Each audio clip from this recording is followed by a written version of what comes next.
સમયથી ગુજરાતમાં આપણે જોઈ રહ્યા છે કે વીજ કંપનીઓની સામે ખેડૂતો વિરોધ નોંધાવી રહ્યા છે અને હવે ખેડૂતોનો આક્રોશ ચરમસીમાએ છે અને ગાંધીનગરમાં વિરોધની પણ ચર્ચાઓ છે। પરંતુ આ તમામ ચર્ચાઓની વચ્ચે હવે જે સભાઓ મળી રહી છે એમાં ખેડૂતોની વાત સીધી છે કે ખેડૂતોએ પોતાની લડાઈ પોતે જ લડવી પડશે।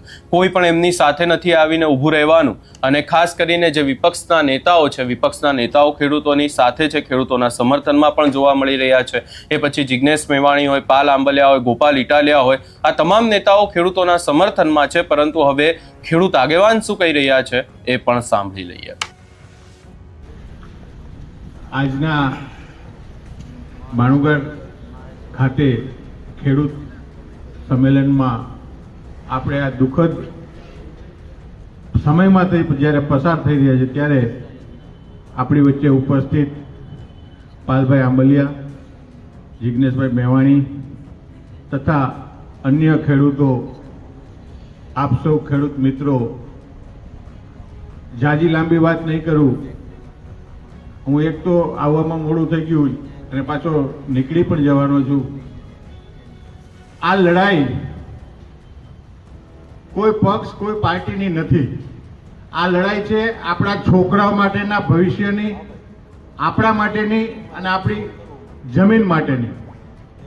આપણે છેલ્લા 30 વર્ષથી એક ને એક દમનમાંથી પસાર થઈ રહ્યા છીએ। જ્યારે જમીન માપણીનો મુદ્દો આવ્યો ત્યારે પણ આપણે બારે ન આવ્યા। આ લડાઈ આપણે જ લડવાની હતી। આજે લડો તોય ભલે, કાલે લડો તોય ભલે અને પરમથી લડો તોય ભલે, પણ આ લડાઈ તમારે જ લડવાની છે। આ લડાઈ જમીન માપણીમાં આપણે બારે ના આવ્યા। જમીન માપણીમાં કોઈ ખેડૂત આવનાર સમય કેવો આવશે એનો હજી તમને ખ્યાલ નથી। આપણા છોકરા, મારી જમીન તમારા નામે થઈ ગઈ, તમારી જમીન બીજાના હાથબારમાં ચડી ગઈ, બાજુવાળાના ઓના હાથબારમાં થઈ, અથડાદું દખણાદું થઈ ગયું, દખણાદું અથડાદું થઈ ગયું। આમાં આપણા છોકરા આજે ધ્યાન નહીં દે તો આ જમીન માપણીના મુદ્દે આવનાર સમયમાં આપણા છોકરા અંદર બાજી મળશે। એ પછી આ લાઈનો આવી। આજે લાઈનો એક ગામમાં 10 ખેડૂતના ખેતરમાંથી નીકળતી હોય તો બીજા ખેડૂતો શું કામ એને સાથ નથી આપતા? એક લાઈન નથી આવતી, આવી તો અસંખ્ય લાઈનો આવે છે। ધીરે ધીરે ગામના તમામ ખેડૂતોમાં સંકળાઈ જશે। આજે બારે નહીં નીકળો તો આવનાર સમયમાં પણ તમારે બારે નીકળવું પડશે। એકજૂટ થઈ બધા સાથે લડવા નીકળો એટલે એનું રિઝલ્ટ મળે।